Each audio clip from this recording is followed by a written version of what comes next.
Yes, welcome again.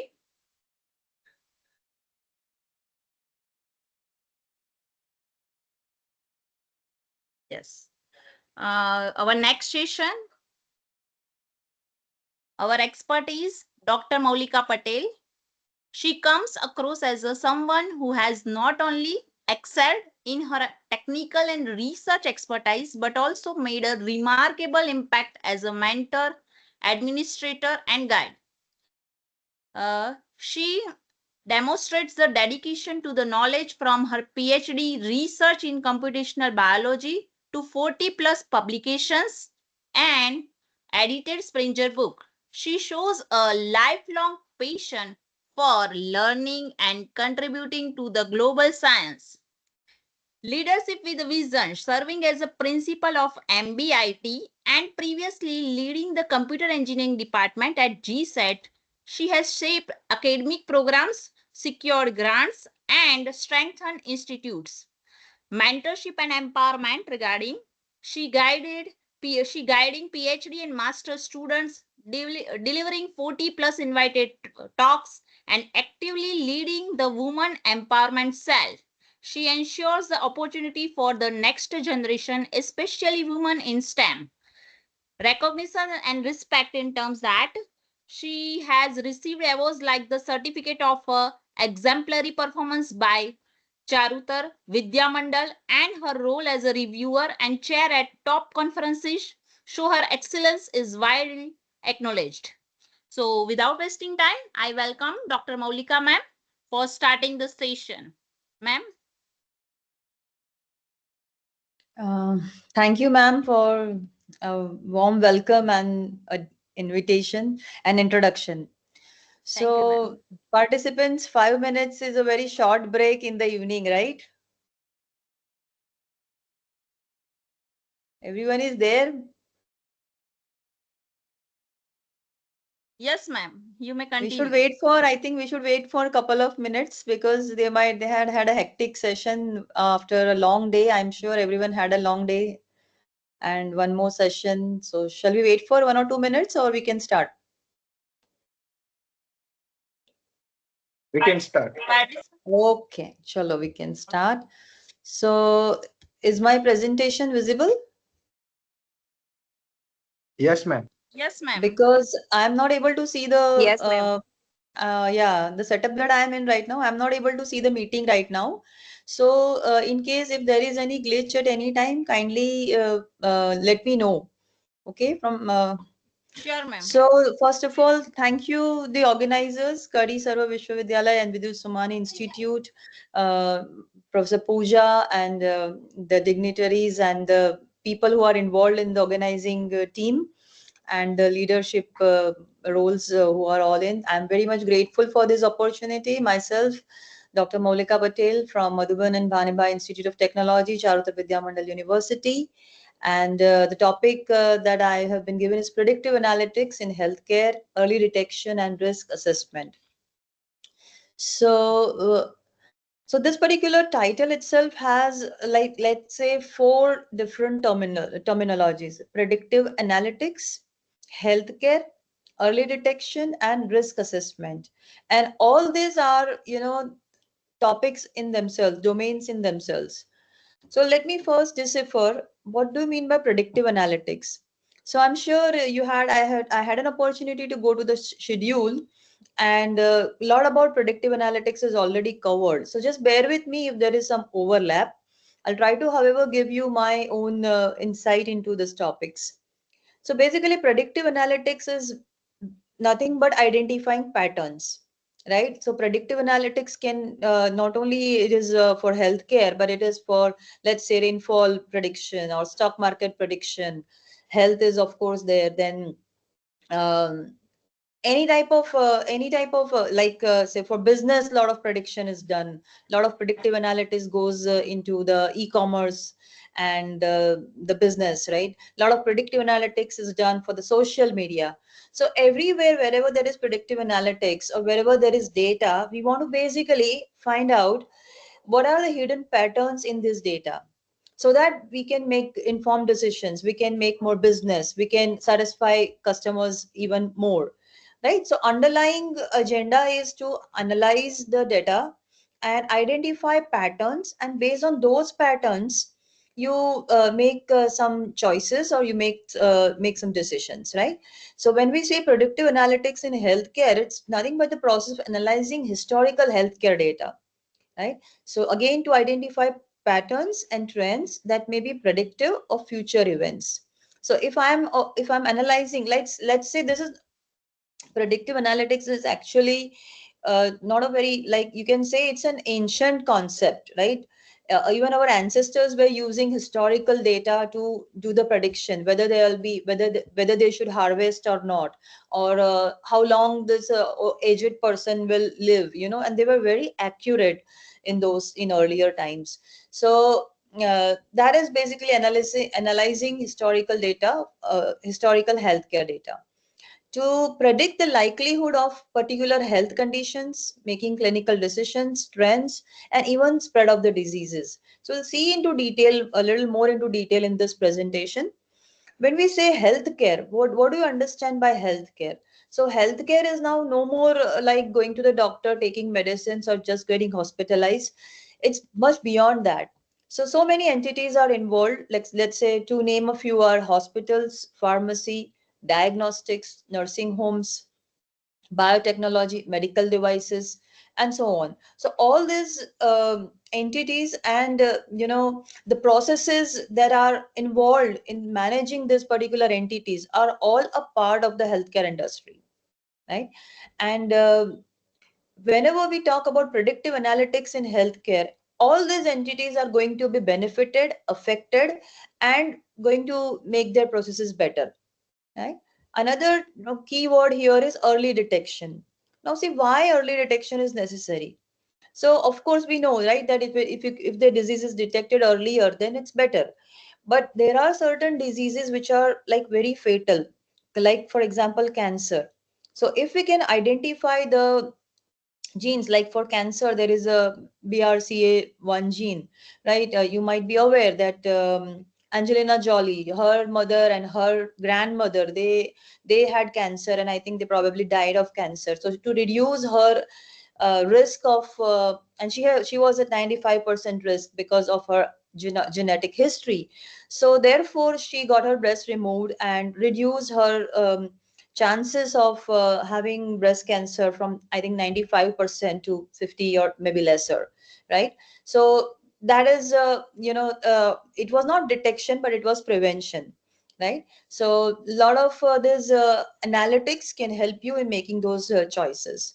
There are diseases like Parkinson's, Alzheimer's, Huntington's, wherein these are neurodegenerative diseases, and the symptoms don't appear until the disease has progressed enough, and you cannot actually reverse, and you just have to now deal better with these diseases. So therefore, early detection is of key importance. And risk assessment. So what are the how much risk is there in for a particular patient, and that differs from patient to patient, even if the age may be same, even if the gender is same, even if the lifestyle are same. Then also there are so many other parameters, like genetics is one of them. So the risk assessment is also a very important thing, wherein future course of action may be decided or dietary changes may be suggested. So with this understanding of the keywords, let's move further. So basically, when we talk about healthcare, what are the primary requirements? The healthcare treatment or the environment or the ecosystem has to be safe. The patient should be assured that he or she will get timely, attendance and timely treatment without any discrimination. The treatment has to be effective, it has to be equitable, it should be available to all, it should be efficient, meaning the resources has to be optimized. We know that human resources are very expensive, even the equipments and devices and the hospitals, etc. They are the resources, particularly in a country like India, where we have huge population. So it's very important that the resources are very optimally utilized in an efficient way, and the entire ecosystem has to be patient centered. And we have seen, we like it or not, but many of the times it is not that way. So I was just thinking when I was making this presentation, I was just thinking that a few years back banking was not this seamless, right? We had to still go to we never relied on apps and something like that for opening FDs or transferring of money, etc. But now it has become so seamless and it has become so reliable that by a click we can have a FD done, or we can have a loan also applied, and a credit card applied, whatever services. So what would it be like if someday we can just I can with a click on my app I can make an appointment for my pathological data analysis, where I mean I can schedule a time. Okay, I'll be home at 6, somebody will come at home and take my blood sample. Okay, and then next day I go for the x-ray or whatever is prescribed, and subsequently I can also book the doctor. I can select the doctor. If it's a multi-speciality hospital, then I can even book the appointment also straight away. So how convenient would that be? And imagine, like, today we have even the shak bhaji wala also, or wali, in our premises we have a shak bhaji wala ben. So they also have a mobile phone, and they are also using GPay and Paytm, etc. So how convenient that would be if, with a click, any person without any discrimination is entitled for this type of services. So that is a long term goal, but I'm sure someday it will happen. So anyway, so these are the expectations. For when we say healthcare, then these are the expectations. Of course, predictive analytics is slightly different. It's a subtopic we'll take further. So I have got some survey from this varieties, and they say that by 2031 the global market for predictive analytics in healthcare is expected to be 81.4 billion. So anybody who is here and who are looking for, PhD topic or MTech dissertations, or for that matter, UG projects, this topic is so, will be there. What you can say, it will remain an open problem for so long. Why? Because when we say predictive analytics, it's highly dependent on the historical data. It's highly dependent on the current data. It's highly dependent on the models that are available. Earlier they also used to depend on the hardware, but now, given that we have the very high end GPUs and the hardware, so that factor is like slightly less important now, right? So therefore this particular the data changes, the models will also change. If the data get better, then models will perform better. So this particular problem of predictive analytics in healthcare, it's going to be an open problem for next 10, 15, 20 years, because health is going to be a top priority always, right? We have seen that in India, right now there are so many options available for everyone. Even recently at our institute, one employee, class 4 employee, was detected with cancer, and the university had taken the insurance, and his 2 lakh treatment was could happen cashless at a nearby hospital, which was a good one also. So we are moving towards, streamlining our healthcare. So India has just begun, we can say, as compared to other nations. We have just got started. So there is a lot of open problems, particularly which are specific to our country itself. Right. So I don't think any of us should be surprised with this figure. Okay. So who all are going to use this data analytics in healthcare? If at all we are doing this data analytics, then who all are going to be affected?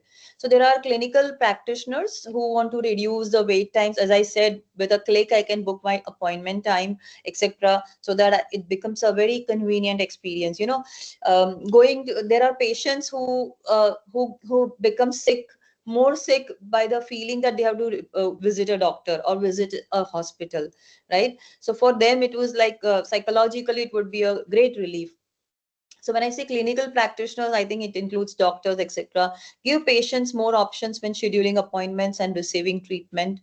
reduce readmission rates by using population health data to predict which patients are at greatest risk. Let me quote here, during COVID times, I think way back in 21 or 2020, IIT Madras developed, and the professors, along with some student researchers, they developed an app, and that app will, you have to just load your x-ray images in the app, and the app will give you the predictions whether it is 90% or above COVID likely or not, and only those patients will be sent to the doctors, because doctors health was also at risk then, if you all remember. So there was high chances, the false positives would be there, the true negatives would also be there, but given the fact that doctors will have to see far less patients when they were filtered with that app that they developed, right? So that was one real example which we have already seen. It was very popular in those days. Okay. So clinical practitioners are the one who are going to take a lot of benefit out of the healthcare data analytics. Then healthcare payers, insurance firms will use data analytics to analyze claims and prescriptions. They can also compare pricing data with quality metrics to identify high value, low cost health providers, and to also identify the potential fraudulent claims. So that is also one thing which has, along with good health, good treatment and experience and facilities, this also is one of the things that needs to be taken care of, right? And then there are health managers who can identify patients who are at high risk of chronic illness at the early stage of the diseases. We'll see about this in for further slides. Analysis of lab testing, claims data that patients give themselves, right? The overall healthcare cost and improves patient outcomes. So all these people are going to be, benefited in one way or the other because of the healthcare in data analytics. Okay, there are four types of data analytics. Descriptive, meaning the historical data which is already there, and that data is used to understand, the nature of the disease, the impact of the disease that was there on the patients, etc. So that is a descriptive data analytics. Diagnostic data analytics, as we understand, it will lead to the diagnosis. And predictive data analytics that we are talking about right now, whatever are the vitals of the patient, so how likely he or she is to develop a certain disease in the next 5 years or next 10 years or next 20 years, right? Or if the patient is suffering from a disease like, let's say, Parkinson's or Huntington's, then what will be the stage of the disease, because this disease are not going to go away, but they are going to progress further. So in few years down the line, with this medication, with this lifestyle, with this diet, with this age, okay, what will be the progression? So that is kind of predictive data analytics, which we are actually talking about right now. And then there is prescriptive data analytics. So the data that is used to prescribe medicines or prescribe a course of action, right? So these are the four types of data, healthcare data analytics. There's one more which we can add here is discovery type, wherein there's more about research, right? What discoveries can be made, or what research can be done based on the data that is available. Okay. So when I say data analytics or healthcare data, so where is the data coming from? So just to break the monotony, can someone from the participants, what are the various sources of data, healthcare data? Anybody would like to, switch on? Are they allowed to switch on the mic? Yes, ma'am. Yeah. So can one or two people, just to break the monotony, otherwise it's look like uh, I was not even. Ma'am, from hospitals we can get data. Okay. Yeah, hospitals. What else? Who else? Who else? Where else? What type of data? Because see, we are talking about predictive healthcare data analytics. So it's very important that we get the basics correct, right? So hospital data, yes, one of them. Then from might be some clinical studies, clinical trials from which we can get data, Okay. health related data. Okay. All right. Then what answers? Yeah. CT scan From the center. Kaggle, from the Yeah. So Kaggle. Wait a minute. Radiologist department. Yeah, just a minute. So Kaggle gets it from where? That's what we are asking right now. Yeah.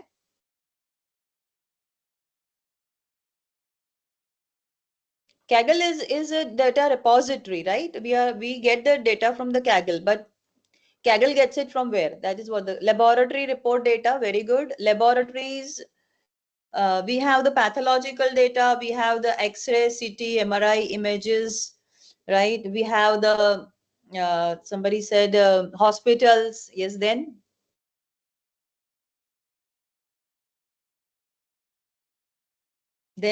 you're forgetting one very important, very basic thing.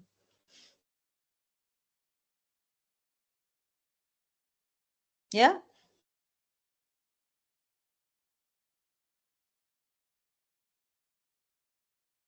Okay. ICMR. What is ICMR, sir? I mean, I don't relate to the acronym straight away. Indian Council of Medical Research. Okay. Yeah, of course. Yeah.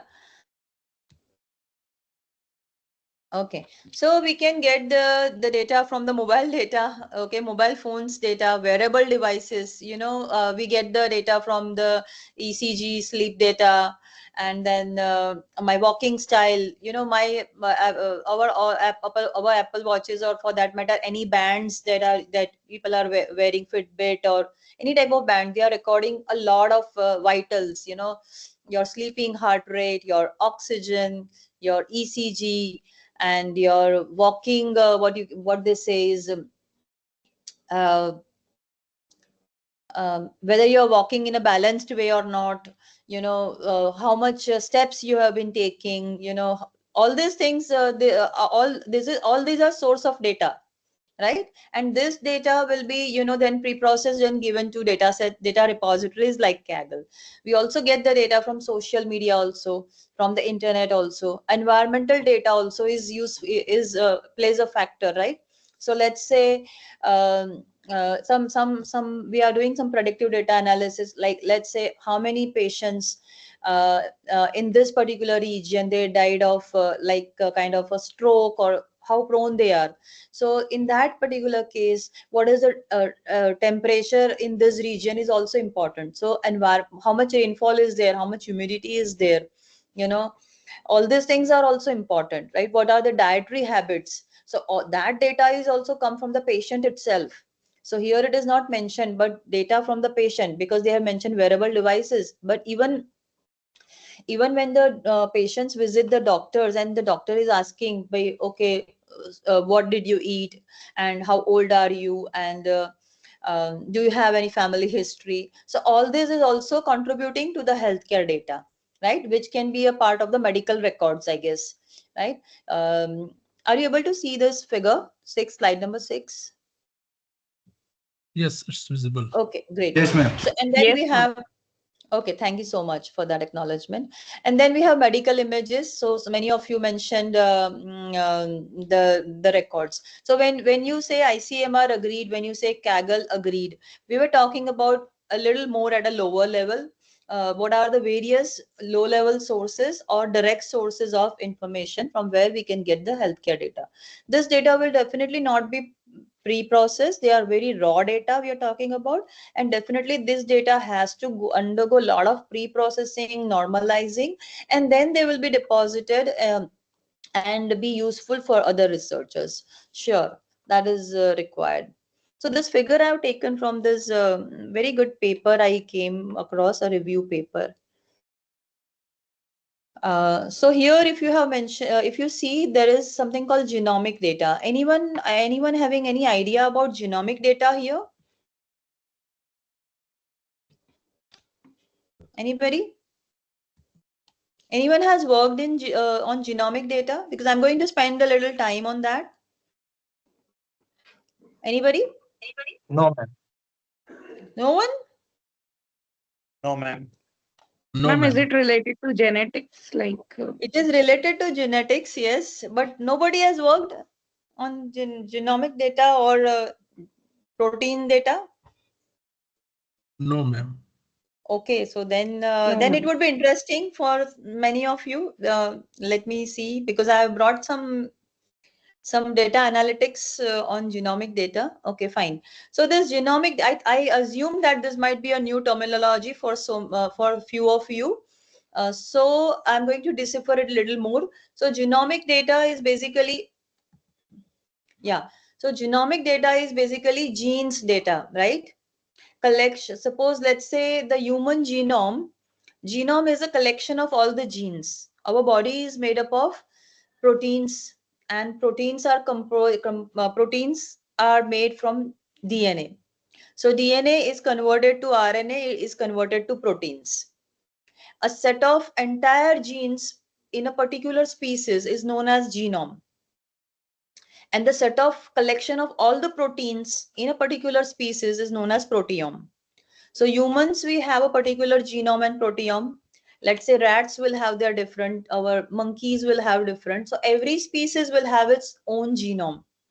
So way back in 2000, the human genome was sequenced. Scientists, biologists, molecular biologists, they could decipher the entire human genome in 2000, which was a project which was named as Human Genome Project, which generated a lot of data, lot of genomic data, so that we can do the analysis, and so that we can draw conclusions, so that we can make decisions, so that we can produce new drugs, okay, that can fight new diseases. All right.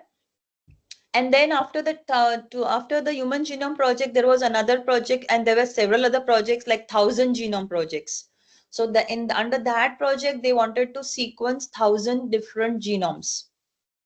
Okay, so it is not only humans, but it is a lot of other species also, which are sequenced. The data is available to be analyzed, right? But the only problem was, way back in 2000, we did not have this high-end GPUs that we have now. Okay, so I remember when I was working for my PhD work, and I wanted to work on cancer, something I wanted to work in those lines. So I actually couldn't work to that level, but I took a nearby problem, and we analyzed the protein data set, and it took 2 months to generate the metadata from the existing data.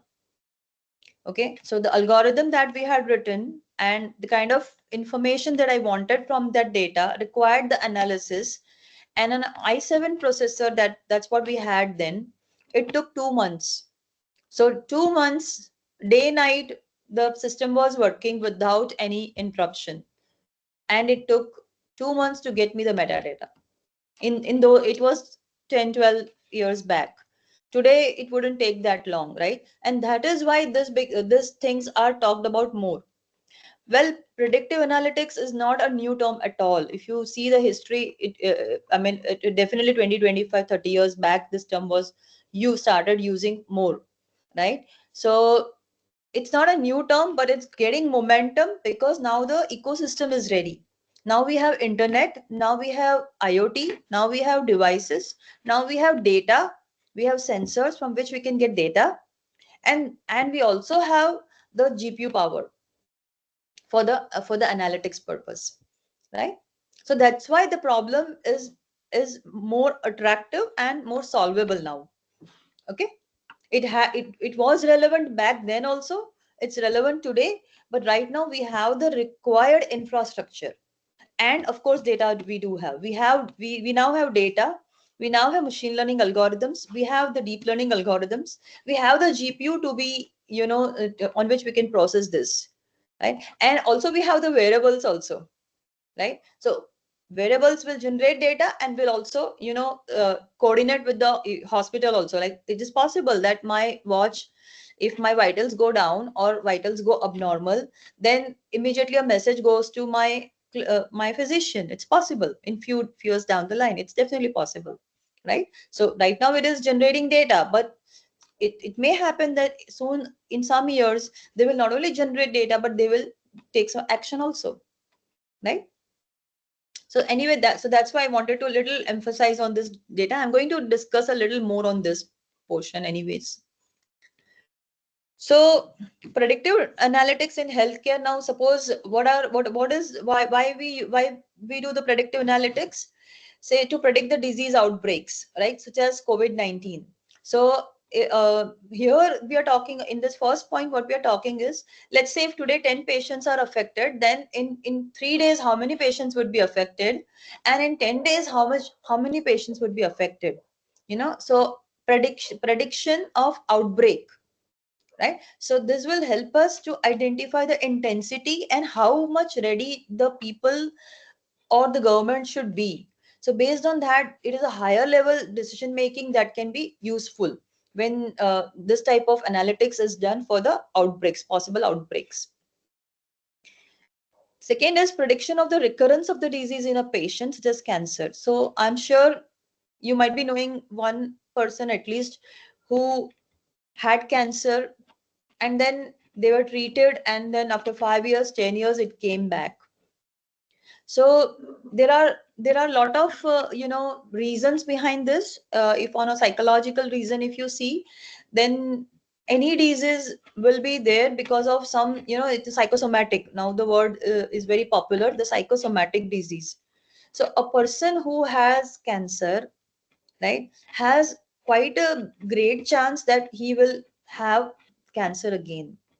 So based on the lifestyle, based on the ecosystem that he or she lives in, based on his psychology, based on his thought pattern, is it possible to predict the recurrence of the disease?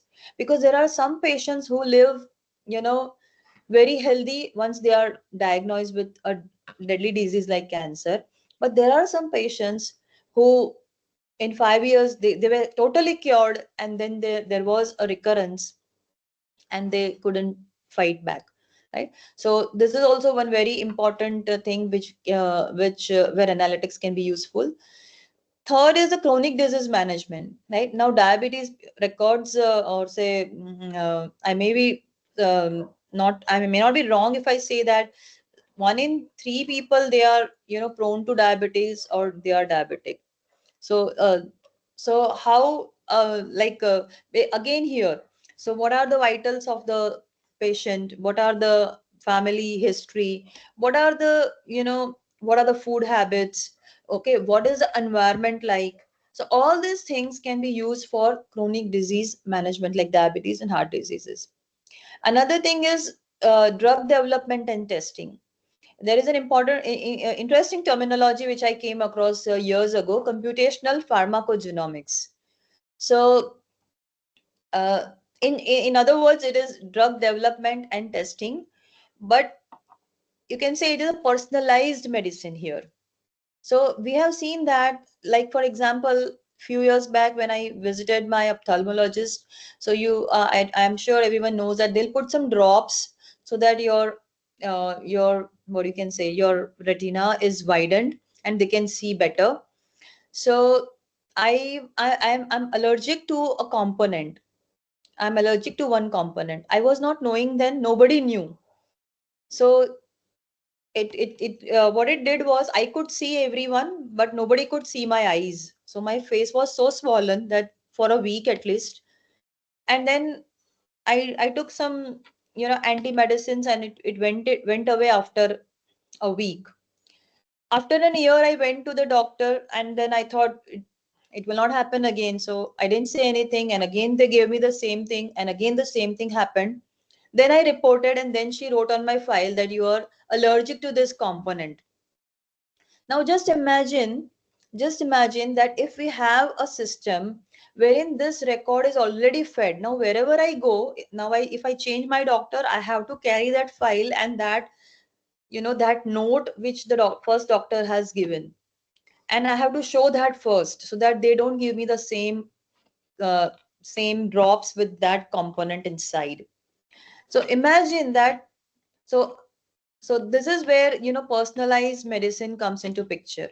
So there are patients who have the same disease, same everything, but still something inside them is different, which is not working. And that's why so many times it happens that the doctors are not able to tell the reason why something happened with the patient. So there also, here also there is a lot of research going on and possible, wherein there is drug development and testing, but it is personalized way. We also have now a lot of aging population because of the better options, better health policies, etc., and better lifestyle. There are so many aging populations. That's why we require this type of predictive analytics. And diseases like Parkinson's and Alzheimer's, I mentioned earlier, that their symptoms don't, we are not able to see their symptoms. Okay, Parkinson's, for example, it will start 15-20 years earlier, and only after 15-20 years the symptoms are seen, that the person forgets even the son or daughter or family member, and then people come to know. So for them there has to be early intervention, right? uh, are there any questions so far?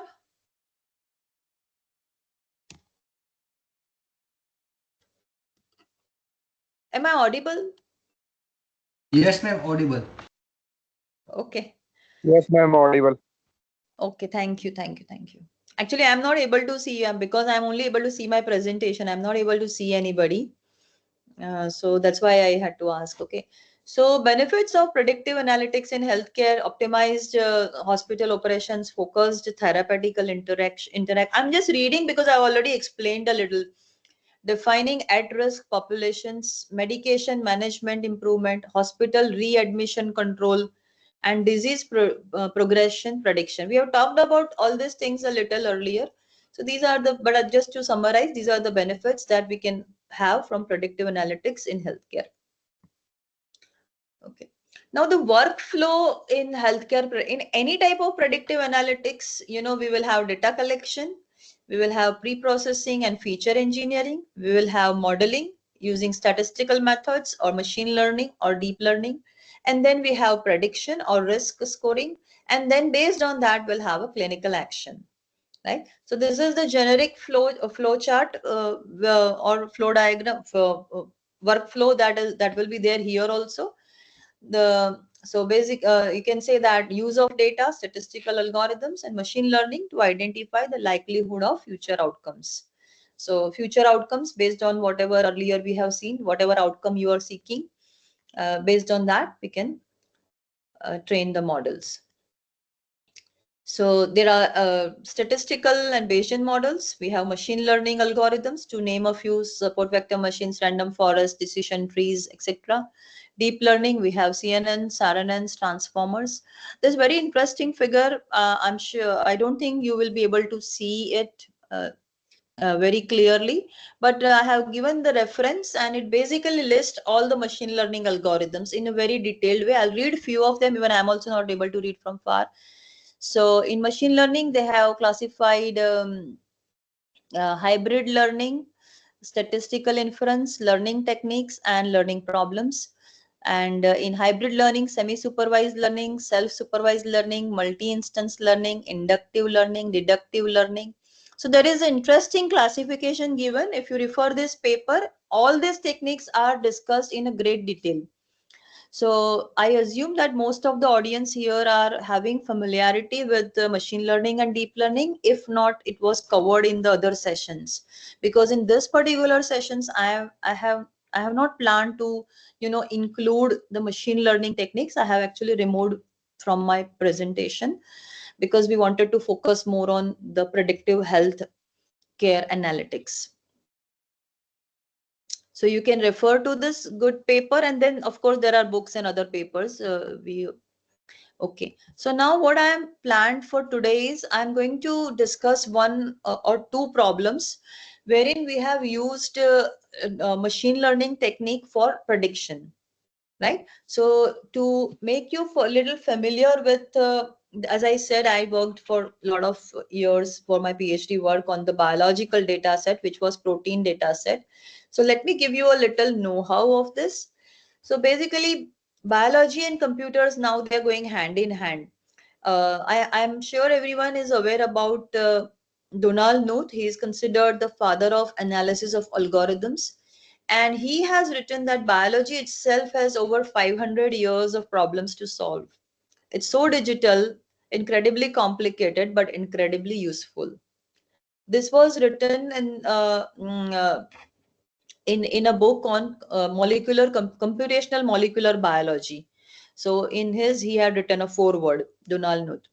So basically, we analyze the biological data to decipher information contained in biological sequences, predicting early state of a disease, motive are nothing but motive are nothing but patterns having some particular meaning. So if this is the pattern, then it will have this particular function.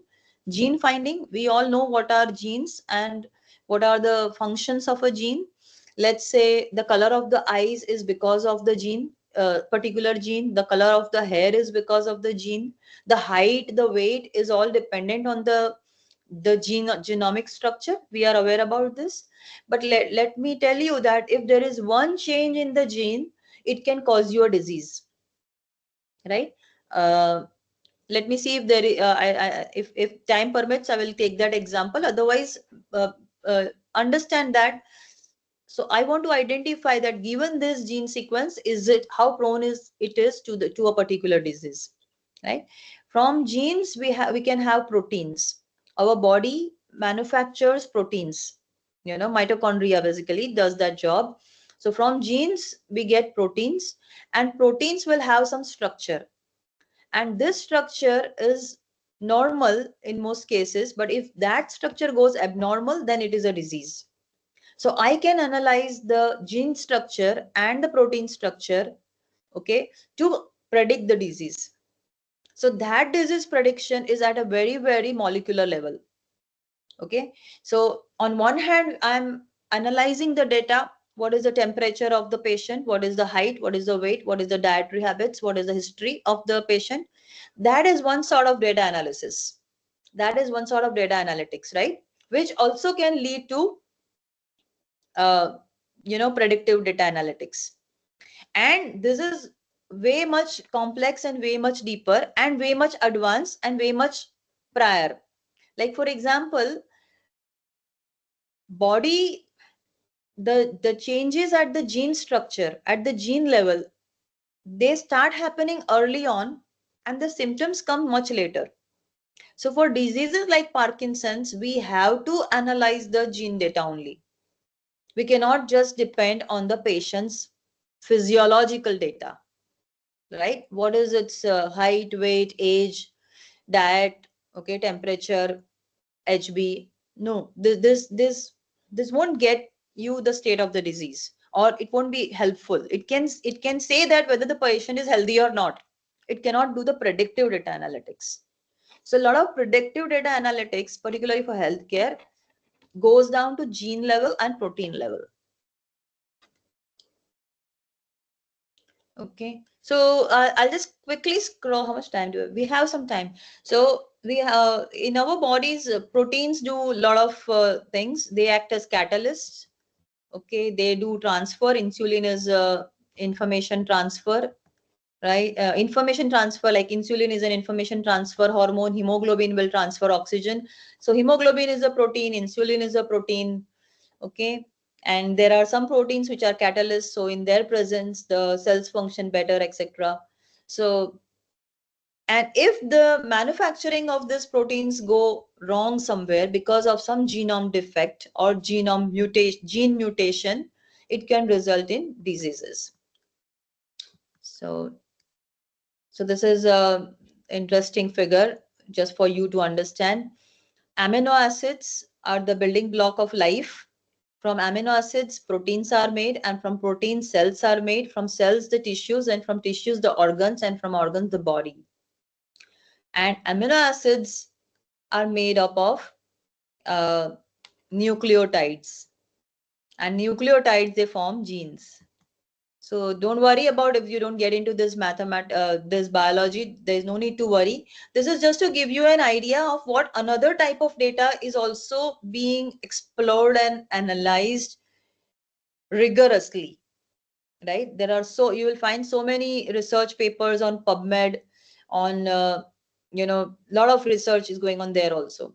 So this one particular sequence you can see at the bottom, this is one protein sequence. So this is the constitution of one protein. I'm not able to hover my mouse somehow, but if I read out MSG, TN, LDG, till total 755 amino acids. So there are total 755 amino acids is making one protein. And this protein will have some function. And you can see here the taxonomy is Homo sapiens. So Homo sapiens means humans. So this is one protein in the human body. One of the proteins in the human body, which is composed of 755 amino acids. Now, if in this sequence, even if one amino acid changes, and if it is an important location, it can cause disease. It is possible. All right. So there is an important phenomena which is known as protein folding. So you saw here 755 amino acids. So this is after the molecular biologists or researchers, they deciphered the genome sequence. And that's how they got this protein. In the body, they are not letters. They are not alphabets, right? In the body, they are amino acids which are connected to each other. And they will form a structure, right? They will form, on the left, there is a sequence of 755 amino acids. On the right, it will form a structure, right? And this process is known as folding. If there happens any change in the sequence, the folding will not be as it looks here. And if the fold is not like this, it's like, I mean, this is the analogy which comes to me right now. Agar atta theek se nahi banega, to roti bhi theek nahi banegi. Right? So if the consistency of the batter is not good, then the dosa will not come out to be great. Right? So similarly, the sequence, if there is some issue with the sequence, right, then the protein will also not fold in this way. And if the protein does not fold in this way, the function is lost. Yes, I was talking about this figure. This will give you a little more idea. So in this particular figure, you can see the quaternary structure of hemoglobin. So there are 4 protein sequences. They are bound with each other and they are capable of binding 4 oxygen molecules. So, and hemoglobin, that's why when people are low on hemoglobin, they feel tired because their organs, their tissues, their cells do not receive enough oxygen. So a healthy cell or a normal cell looks like this. But a single chain, you can see on the slide left part, there is normal, mutation, and sickle cell.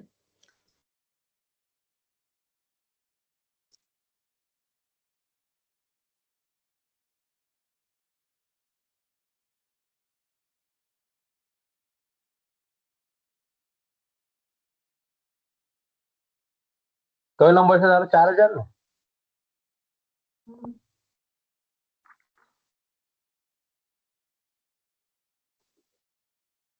WS4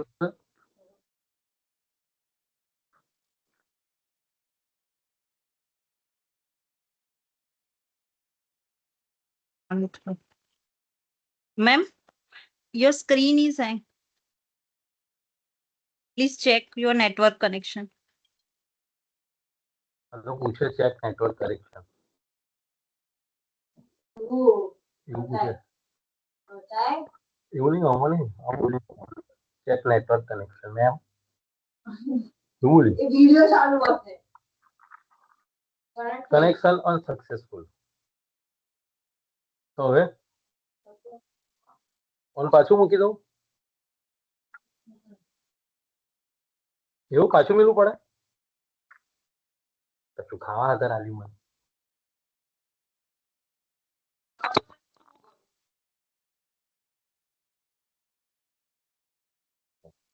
Ma'am, are you there? Hello? हाँ ma'am, हाँ बस Yes, अभी आ रही है. Yes now. I am here. आप yes, बीच में connection शायद वो प्रॉब्लम हो गया था.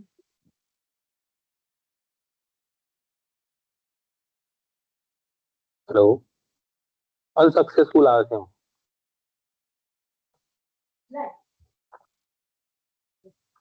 Ma'am your screen, please share your screen.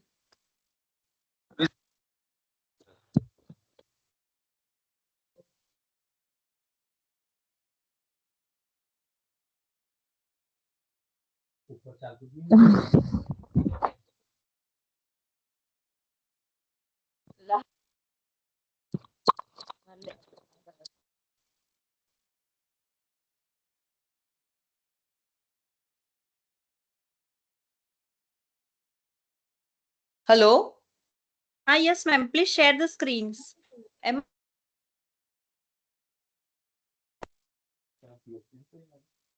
Yes, presentation. Your presentation is not visible.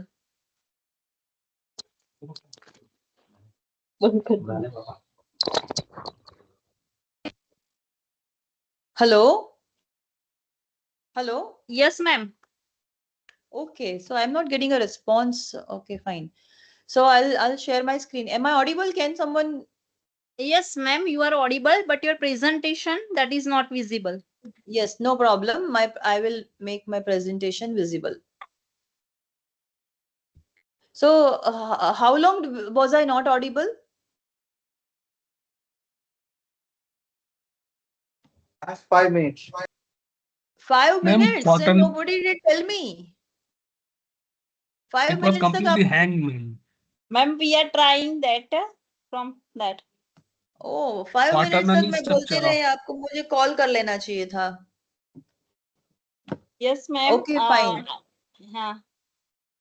So I quaternary don't structure of know. hemoglobin. So did you get this slide?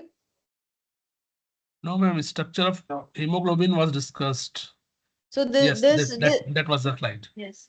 right. So what I was okay. Now let me just quickly summarize in short. So see, if uh, uh, when we analyze the structure sequence, a single change in DNA will mutate the gene, and which will change the protein also. So the protein will not look like this; it will look like this, sickle shape. And because the protein becomes like this, it will lose the capacity to bind the oxygen molecules like this. Therefore, the patient will suffer from sickle cell anemia because the organs and the tissues will not get enough oxygen. Why they will not get enough oxygen? Because they will make this type of structure. है ना? See, if they are disc, then they will not get clogged with each other. But if this is a sickle shape, they will clog with each other. And therefore the hemoglobin loses its function to transfer oxygen. Okay, so the last thing that I mentioned was, similarly there are other protein sequences like H1N1. Initially the swine flu was there in the pigs, and then the protein or the viruses are also proteins. So then the viruses that were there in the pigs, they mutated themselves, because they mutate very fast. They are not like human beings, they mutate really fast. So they mutated and they found a suitable environment in human beings, and that's how human beings started to get swine flu. A few years back it was very, very, very prevalent. Okay, so that is why it is important to know the structure of the protein and function of the protein, which is possible by analyzing the data using machine learning techniques. So I will move to that part now. Okay.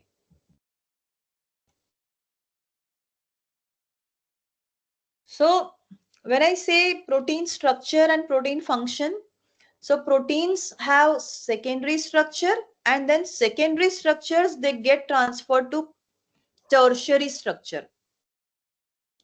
Okay. So secondary structures are, there are three basic types: alpha helix, beta sheet, and turns. And these, they again combine and make a tertiary structure like this.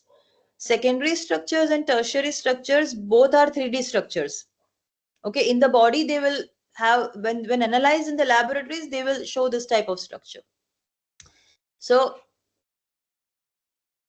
if I can know those, if I want to know the tertiary structure, if I want to know the tertiary structure, it is important that I know the secondary structure.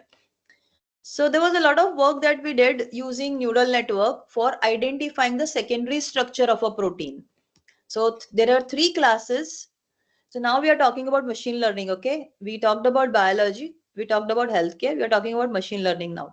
So we have a data set, and there are three classes in which we want to classify. Okay, that's why it's a classification problem. We can have a 3-class classification problem, or we can have an 8-class classification problem. Why?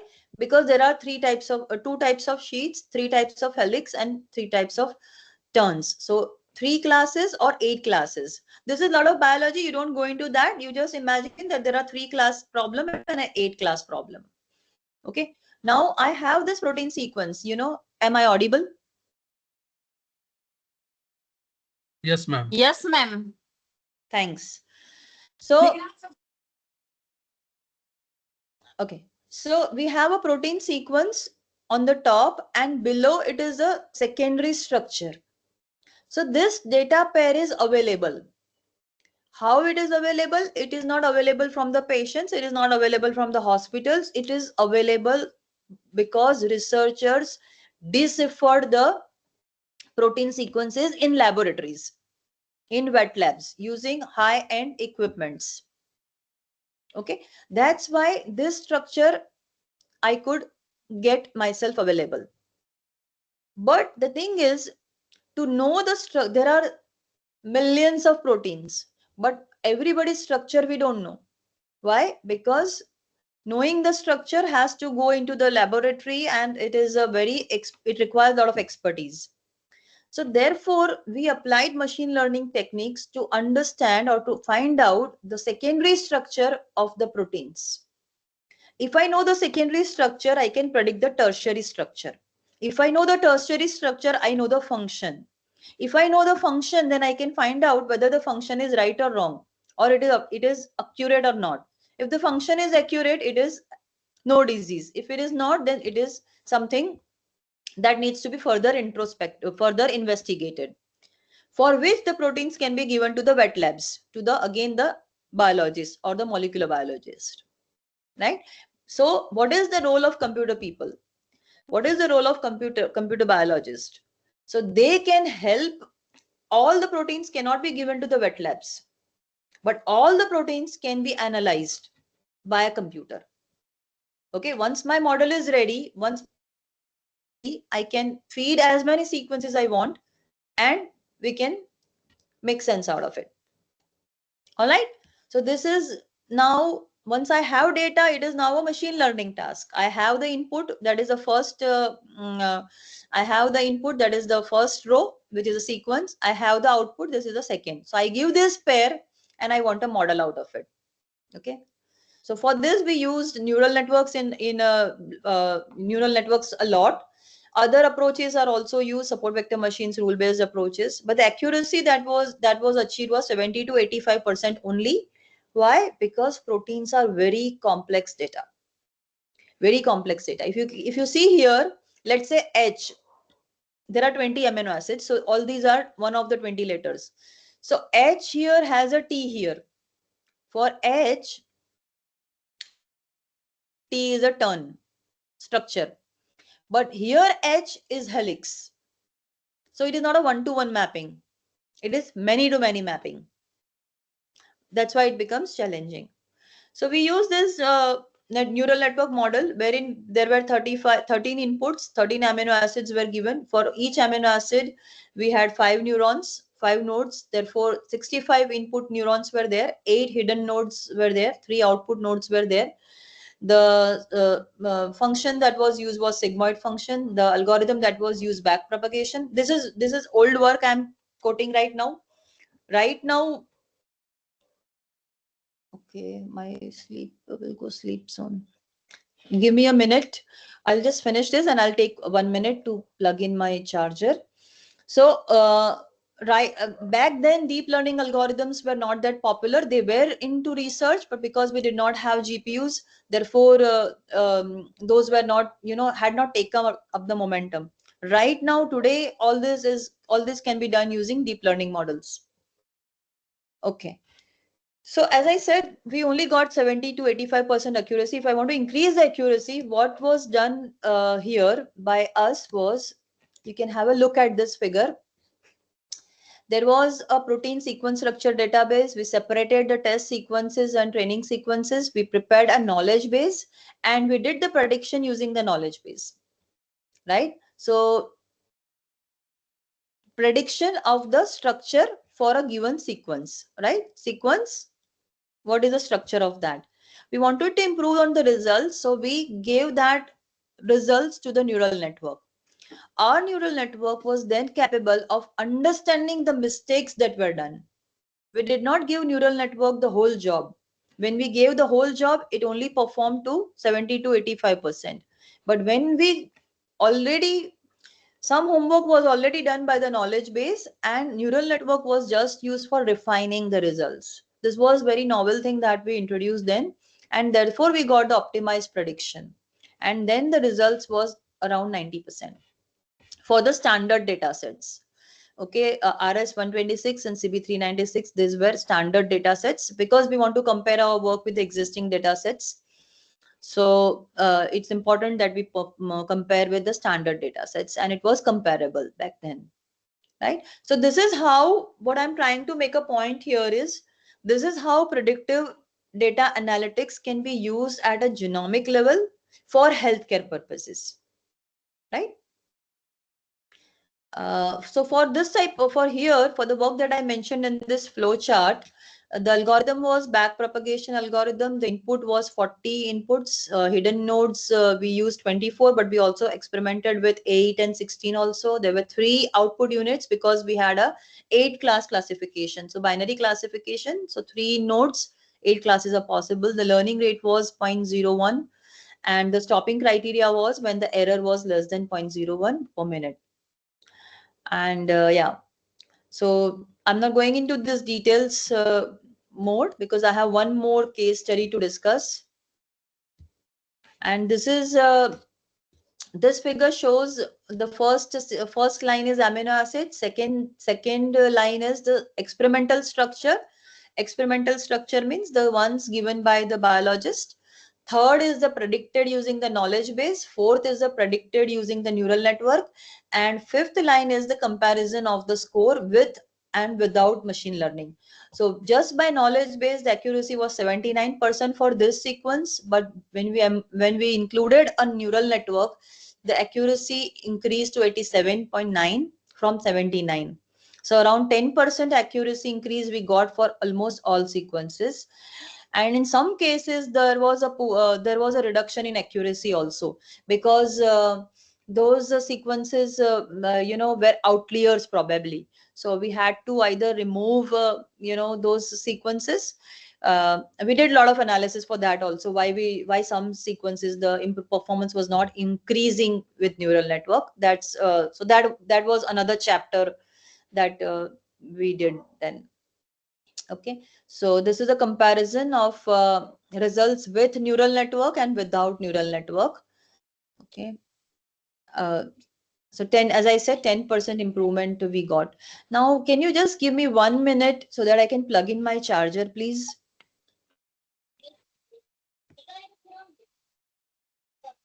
I'm sorry for that, but yeah, I have to.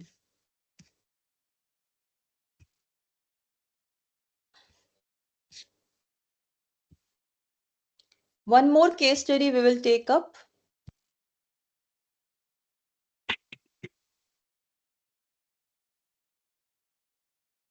And presentation screen.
Okay, hello.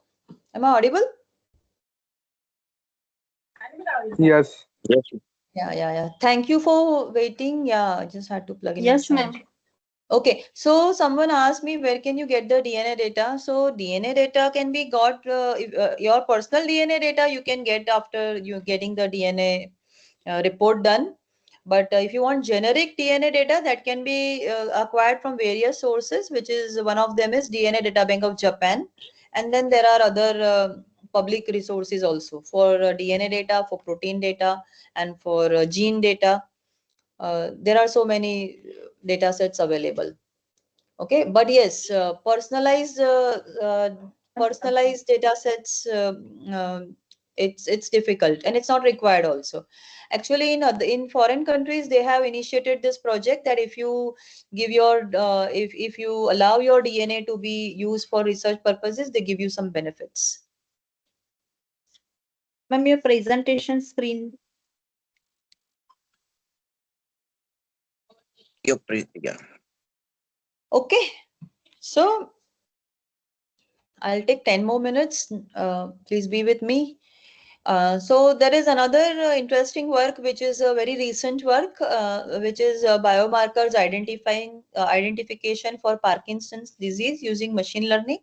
And one of my scholar is working on that, and another PhD scholar, medical image analysis for tumor detection using machine learning. So the second part, I hope many of you might be researching on, because image analysis has seen a lot of interest among the fraternity. But the other part, biomarker identification, for these less people are still showing interest and carrying out the work.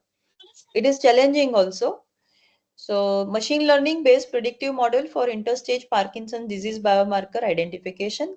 So let us understand first a little about Parkinson's disease. Parkinson's disease is a neurodegenerative condition that takes 15 to 20 years to develop the symptoms. So if today the symptoms are there, already 15-20 years, the body has started developing at a genome and the proteome level. Early stages involve micro level changes that are often undetected. Understanding the pathogenesis of PD, that is Parkinson's disease, is crucial for early detection and intervention. Biomarkers offer potential for objective and early PD detection, but a comprehensive set of biomarkers is needed. Can someone tell me what you mean by biomarkers?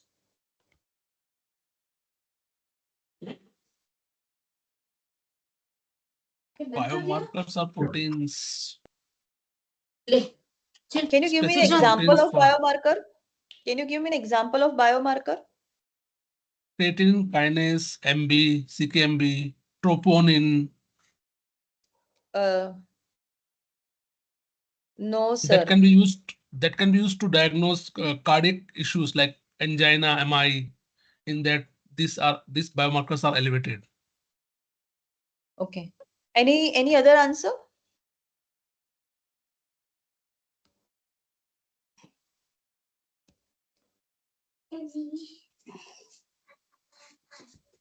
I think blood sugar is the biomarker, ma'am, I suppose. Very good. Yes. Blood sugar. See, all the parameters, these are biomarkers. Temperature is a biomarker. Sugar is a biomarker. Hemoglobin is a biomarker.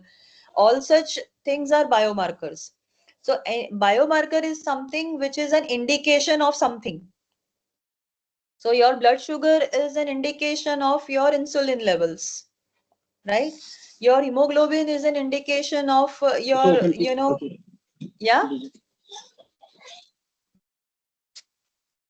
Okay.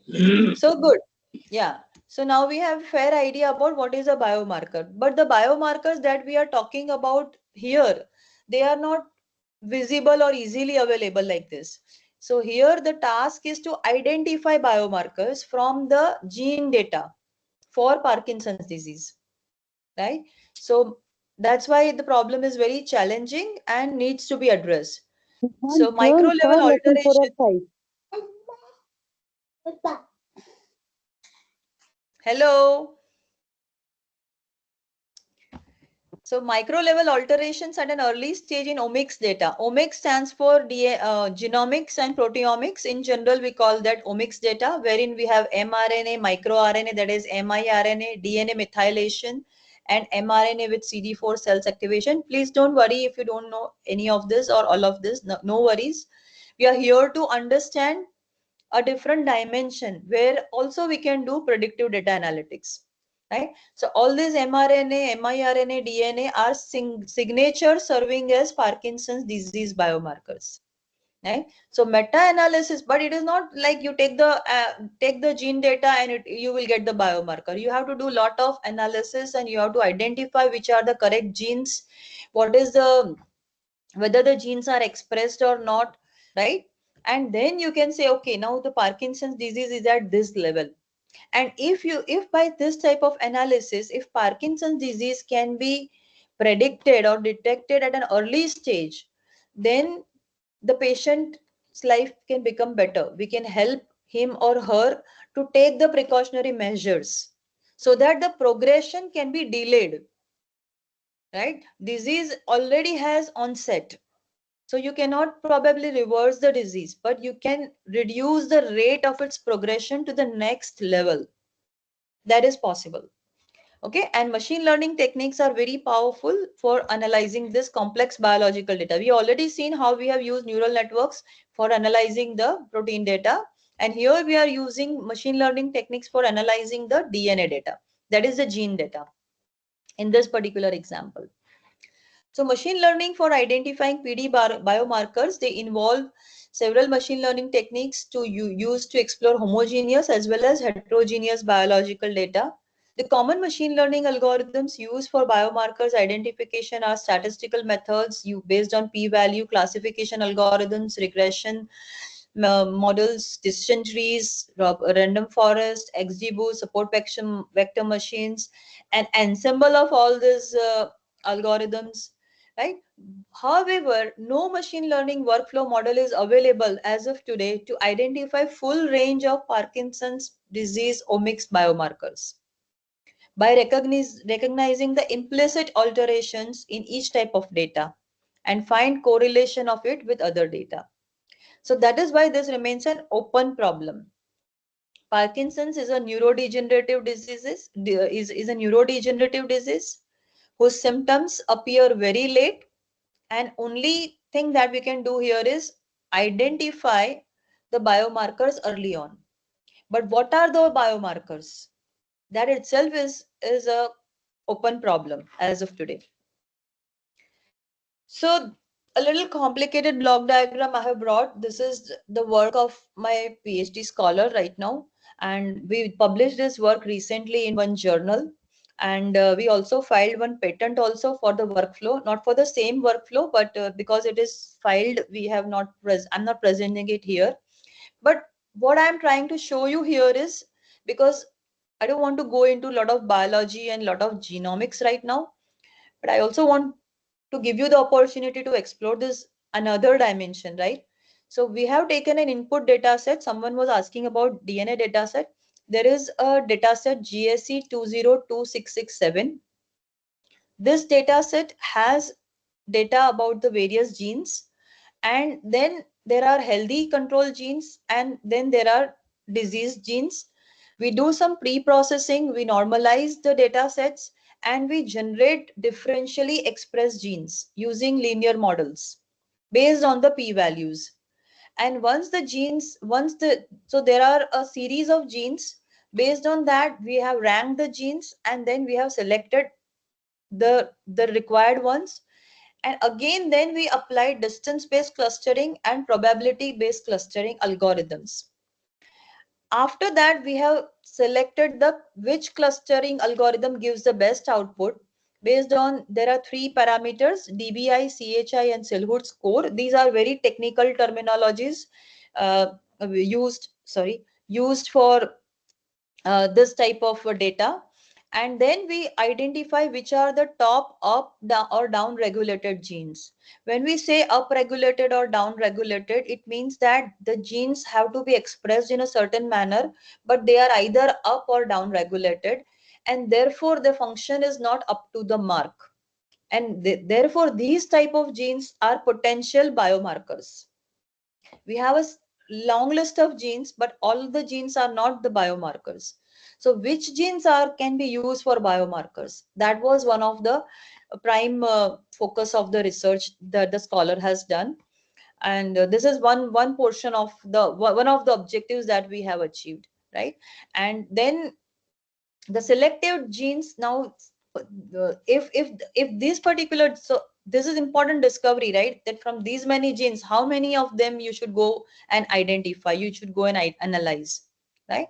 So that's why this falls under the category of machine learning based predictive model for Parkinson's disease biomarker identification. We are not actually predicting Parkinson's disease right away. We are actually a step ahead. Ahead means earlier step. Which are the biomarkers? Now these are the biomarkers. Now to these biomarkers, using these biomarkers, you analyze the patient, and then you can, predict whether the patient, in which stage is the patient, right? So again, not going into the too much of the biology here, you can see here there are three pathways, and here the pathways are enriched or depleted. So even if it is enriched or if it is depleted, if it is upregulated or if it is downregulated, in either case it is functioning or it is showing a behavior which is different from normal, right? So this was a very good experiment that we carried out. It took a lot of time and efforts, but the scholar could come up with a reasonable set of biomarkers, for which we also had validation with other research also. So this is a totally different world from based on as compared to other type of data analytics which we do for, let's say, for diabetes. We take very textual parameters like what is the height, what is the weight, what is the obesity level, etc., and we predict that whether the person is prone to diabetic or not. It's far more simpler as compared to this type of analysis. Okay. So I'm not going into this. It is too much of understanding that would require, but yeah, another session will require for this. But idea is to identify top RNA biomarkers, which we successfully did, and the results are published. And as I said, a patent is also filed based on that, on the workflow, not the one that I showed, but a different workflow was shown. Yeah. So let me conclude in 2-3 minutes. Yeah. So what are the challenges? So I took up two problems, one for structure of the proteins and another on the DNA data. And but what are the challenges that we have? See, now data privacy and security is a big challenge. Like when you ask, how can I get my DNA report? So you can get your DNA report, but you cannot make it publicly. You cannot give to anyone. Would you want to? So there are several concerns. Quality of data is another concern. There are a lot of noise in the data, missing data. There are false positives also. Like, for example, I was very surprised when I was traveling in the bus and my Apple Watch, it considered that I'm running because the bus was very bumpy. The roads were bumpy. So it considered that I'm running. Okay, I was very surprised.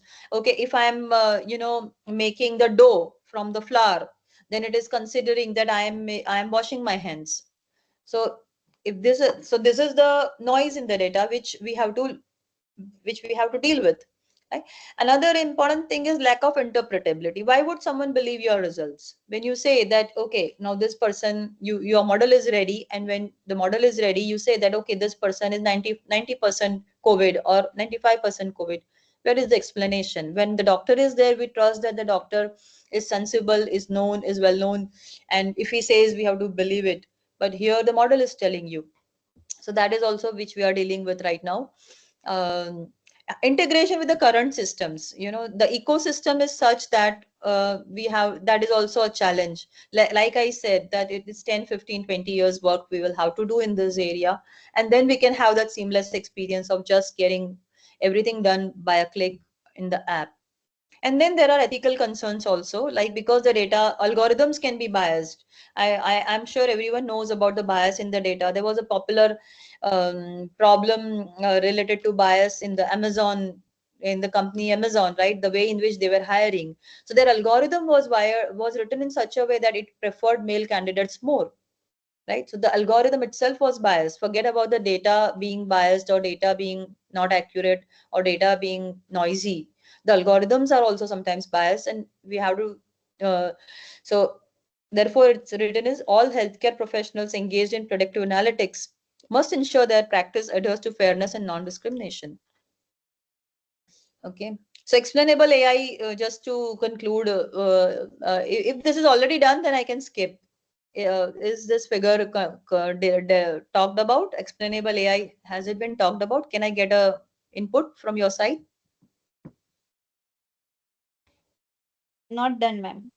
Okay, so then I'll take, because this is also very recent topic, and if anyone wants to take up a future PhD project, or not project but problem, then explainable AI would be an interesting thing to do. So if you see in the top block, there is a lungs image wherein the training data set it is written. The training data set goes through a neural network or a deep learning model, and then there is a learning algorithm which is written as learning process. After that we get a model, right? It is not as simple as this, but assume that we have the data set and we get a model. So now I am having a trained model. Okay, now what happens here is, you see the below figure. Now in this trained model I will give a new image, and this image will give me that it is predicting that cardiomegaly, and the confidence level is 78%. Model gave me this result, that there's a 78% confidence that it is cardiomegaly, but there is no explanation provided. And if there is no explanation provided, what are the questions a patient can have or I can have is, how are the predictions made? Why is the prediction correct? Why is the prediction incorrect? And which features affected this prediction? So these questions are not answered. If you show this image to a doctor, the doctor will say, okay, so this portion is like this, so this is like this. And we get pretty convinced. But here, without explainability, these are the issues. Now, when you have explainable AI, then there will be explanation given to you. So with explainability, you will have the text will be, you will also have these results, 78% confidence, cardiomegaly. Again, you will have a text explanation. The lungs exhibit cardiomegaly with a large silhouette of the heart. So this is a textual explanation that is given, and the visuals are also provided, right? So, and that's why increased heart silhouette size, if there is an increased heart silhouette size, then you predict cardiomegaly, otherwise you predict other. So with explainability and without explainability, so there is a lot of work that requires to be done to get this explainability, which is known as explainable AI. You can refer this paper which I found while making this presentation, and it was a good work that I found out. So that also may be required, right? When you talk about predictive healthcare data analytics. Okay, what are the future trends? To name a few, like advancements in AI technologies, the models will get better, the data will get better. Advancements in healthcare ecosystem, more responsive and adaptive healthcare system, prioritizing patients' well-being. Predictions for the next decade include innovations in patient care and operational efficiency, leading to AI-driven predictive tools across all healthcare settings, from hospitals to primary care clinics. Integration with the wearable technology, even the wearable technologies will get better, will become more affordable, like to even the common man. And this data will be integrated with their health records available at the organizations, right? Enhance collaboration across healthcare teams. Right now, say I'm wearing an Apple Watch, for example, but it is the data is with me only. I am sharing it. If I wish, I can share, but it goes to the public domain, anonymous, right? But future, what we are talking about is, it will there'll be enhanced collaboration between the patients, between the hospitals, between the pathologists, between the pharmaceuticals, etc., for a better coordinated and effective treatment plan. So these are the long-term goals, we can say, right? So future directions that people can work on is personalized medicine. As I mentioned, give you an example, not all medicines will work equally to all the patients. And along with personalized medicine, there's something called targeted medicine also. The medicine will go to a particular organ only, and then it will affect those cells only, which is very useful in diseases like cancer. Multimodal AI, combining EHR, genomics, and imaging. As I said, when I talk about diabetes, we are only having the electronic health records, right? And when we say genomics, we have the genomics data, but we are not combining the two. If we combine the two, it gives a multimodal data analytics, and we can get better results when you use the fusion of the more type of data. Explainable AI will also do a will have a tremendous effect in acceptance of the results, right? And yes, privacy preserving will also is also the need of the hour. So I think that's all from my side. I think I'm good for today, and if you have any questions, I'm happy to answer.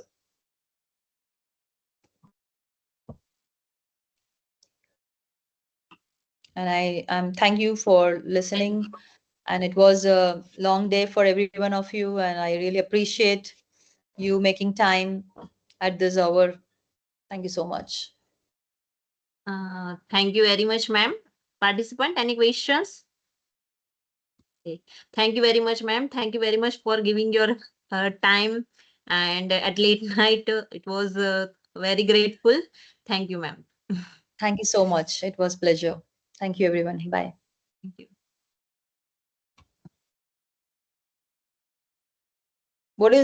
Okay, I thought there is a question. Thank you so much. Yes. You can connect me on LinkedIn. I do not have my I do not have my LinkedIn ready here. I'll post to Pooja ma'am. She can put in the group, and I would like to connect with you, everyone, and anyone who wants to know anything further. Sure, ma'am. Okay. Thank you. Thank you so much. So I'm dot on time, and I'm happy about that. Good night. Yeah, I shared my email address. I'll share it again. Give me a minute. Yeah. Okay. Okay. So, yeah, I have this is my personal email, and let me give you my official email, principal. It was there on the last slide, but okay.